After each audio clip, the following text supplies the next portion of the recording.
Hey and welcome to another fun tutorial, and today I'm going to show you how you can create this cool effect here where you can have this flame in your hand and it looks pretty realistic actually.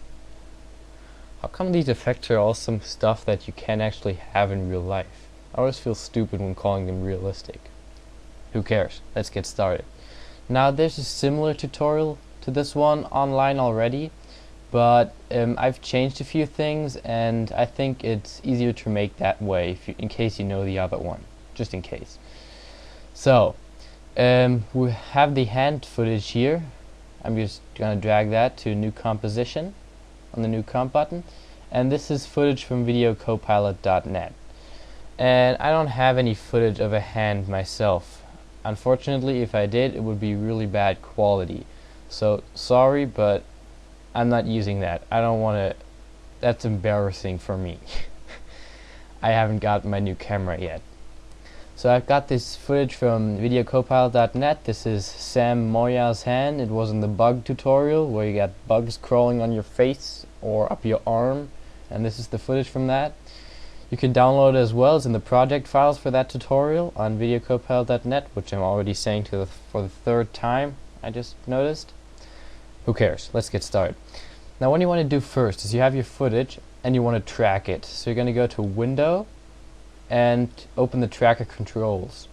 You're going to go to track motion, zoom in here a bit, select this track point, just scale it up a bit and move it to those points over there, for example. These work pretty well, not always, but they sometimes do. And because I don't want this tutorial to waste any time, I've already created that tracker. Well, I'm going to copy the one from the preview I just showed you, and we'll use that one instead for this tutorial. What you have to do is you just basically set it here, and you create a new null object in your composition, and then once you've got it tracked, you just click on the analyze forward button here when you're in the first frame and analyze this footage, and then you can apply this data. You can edit the target, so make sure it's the null and apply the data, and that's how you would have your tracker null object. Now I'm gonna just take the one from the other composition. I'm going to go to edit, copy, and paste this null object in here. I'm just going to call it tracker.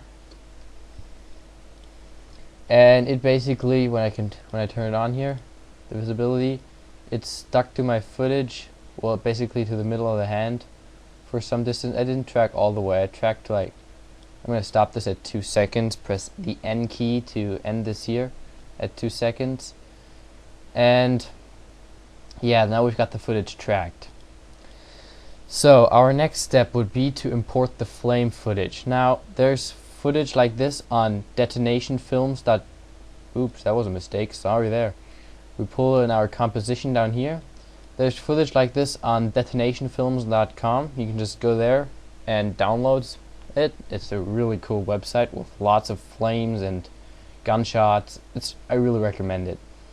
We're going to set this layer's transfer mode to add so that the black disappears, and this label down here, the detonation films, that's only on the very first frame. So or on the first few, it ends right about here.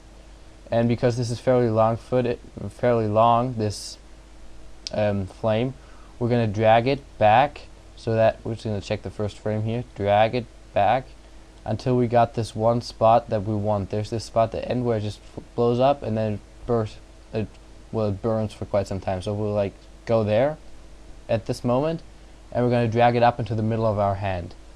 Then holding one of these corners and the shift key on your keyboard, you can scale it up. It's a uniform scale so it doesn't distort anything, and we're going to make it even bigger, and that should fit. And this is important. You're going to have to take the pig whip and parent this to the tracker so that it also has the tracking, well, it follows the tracking null object and it stays on the hand the entire time. And now I'm gonna pull it up even a bit further there so it's in the middle of the hand, and I think that fits pretty well. So Now make sure you got the flame footage selected, and we're going to go to Effect, Color Correction, and where is it? Curves. And we're going to add some contrast. So just drag this up a bit, this down, just a tiny bit, so you can see a difference here. Just a tiny bit in contrast difference. It's not that great, but makes it look a bit better. And go also Effect, Blur and Sharpen, Sharpen. Because it's slightly blurred, we're going to add like a value of 25, and that brings back some of the details you can see there. Okay, we're done with the flame footage. Now this, some people like to stop at this step. This looks, well, it looks like he has a flame in the hand, but yeah, it doesn't look that realistic. It just looks like it doesn't really look like anything. It looks really composited and fake. So we're gonna add a new solid. We're gonna call this Orange Glow, and in the color selection make sure you get a color like this. I chose 250, 150, and 15 for the RGB values. You can just use them as well. Okay, make comp size okay.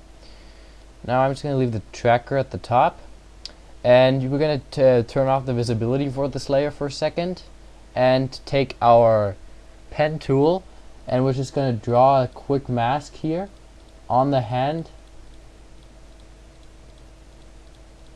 something like that. Turn the visibility back on, and you see we've got that. Now that looks really odd. So we're gonna have this layer selected, hit MM, and the mask feather will feather this out a bit, and then with this layer selected, hit Shift T, which also opens the opacity, and we're gonna pull this down all the way to, sorry again, all the way to 37%. That's what I chose for the previous composition. And if we have that now. And also we're going to change the mode to add.